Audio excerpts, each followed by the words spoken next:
But apparently, the God whom Dr. Craig is asking us to believe as the creator very much wants people to believe in a certain way, and he wants this so much that he's prepared to torture them forever for punishment for not obeying me.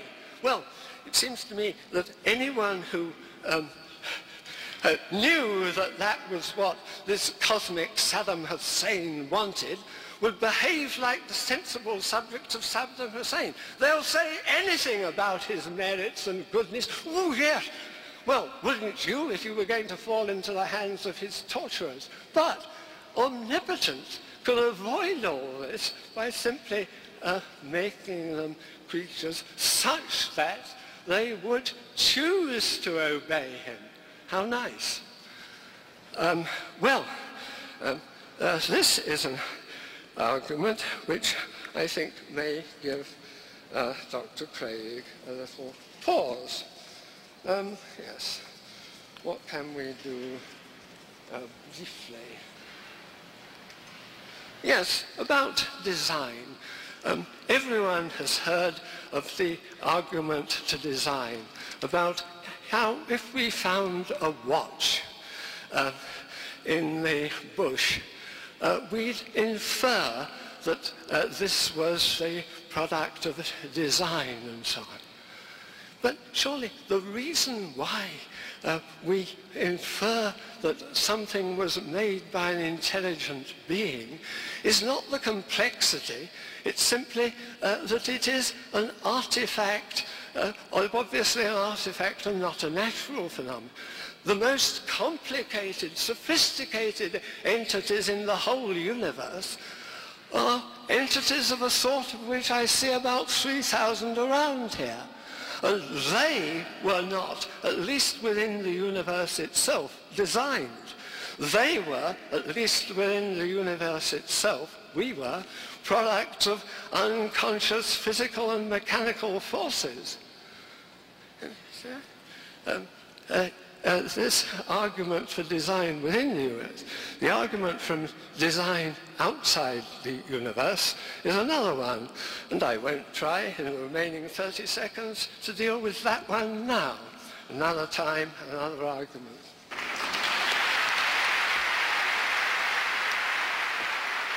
You'll remember in my first speech, I argued that there are no good reasons to think that atheism is true, and that there are good reasons to think that theism is true. Now, I asked Dr. Flew to give us good arguments to show that God does not exist. As I listened to the first speech, I basically distilled three arguments that he offered. Number one is that if God is omnipotent, then why don't things turn out as God wills?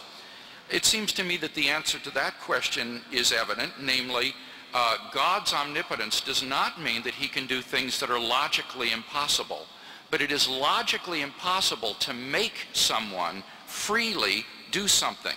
Libertarian freedom entails freedom from causal restraints, and therefore if we are truly free and God is willed to create free creatures, then he cannot guarantee how free creatures will choose.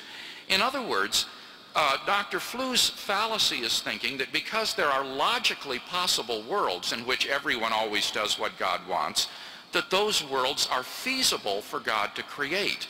But it may well be the case that any time God would try to create such a logically possible world, the creatures would freely go wrong and would not do what God wants. And even an omnipotent being cannot make someone freely do something. So I think the first argument is simply fallacious. Secondly, he argued that the doctrine of God's love and justice is incompatible with the doctrine of hell, particularly because the punishment is not proportionate to the crime. Well, let me say two things about that. First of all, this isn't the topic of the debate this evening. The subject of the debate is the existence of God. What this argument would show is that the doctrine of hell is false, not that God does not exist. But in fact, as a Christian theist who believes in the doctrine of hell, let me say something in defense of it anyway.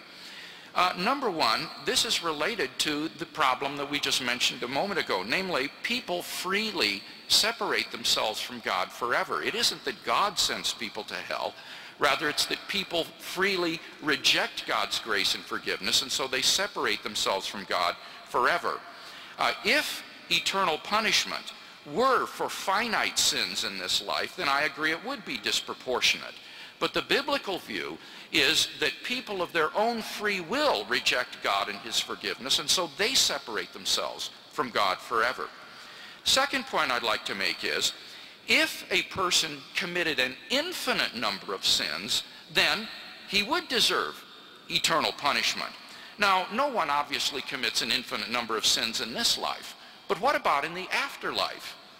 Insofar as the damned in hell continue to hate and reject God, they continue to sin, and thus they incur further punishment.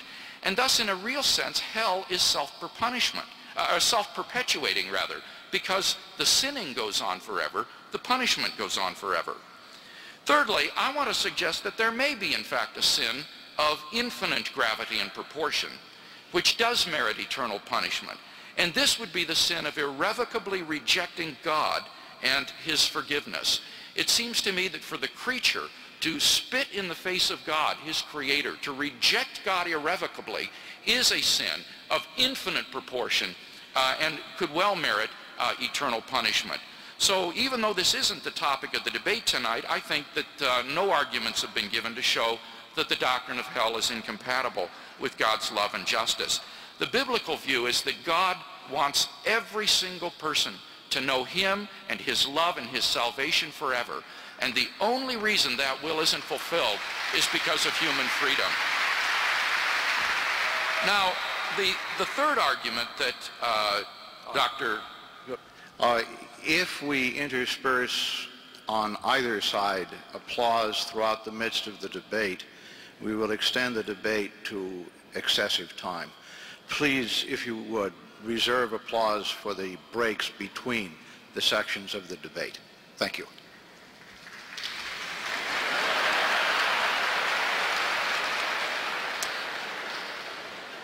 The third argument offered by Dr. Flew was that the notion of a bodiless person is impossible. But I have two responses to this. In the first place, notice that he gave no proof of this. He gave no argument. He just asserted it's impossible. I want to see a proof of that. Secondly, I would argue that we are acquainted with our own selves as immaterial persons.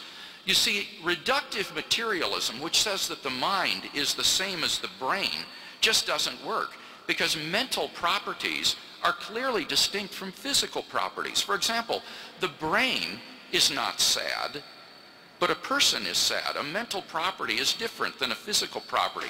A thought doesn't have a weight or a spatial location. So reductive materialism just won't work. What about another view called epiphenomenalism, the idea that the physical brain has mental properties which supervene on it? Well, this is simply incompatible with such things as self-identity over time, or intentional states where one intends to do something, because on this view, mental states are just sort of an excrescent of the brain, not really a self which intends to do anything. It's incompatible with free will, because there's no way these mental epiphenomenal states can freely choose anything or do anything to affect the brain. So that view seems to me to be implausible. I think the best view is some sort of dualism interactionism, that we act as agents to cause physical events in the world. We ourselves are immaterial selves embodied, and God would be an immaterial self or mind which is not embodied. And so far from being implausible, I think that this is the most plausible view of human beings, and it applies to God as well. So basically, I don't think any of these reasons for atheism that we've seen tonight are very compelling. I don't find them persuasive.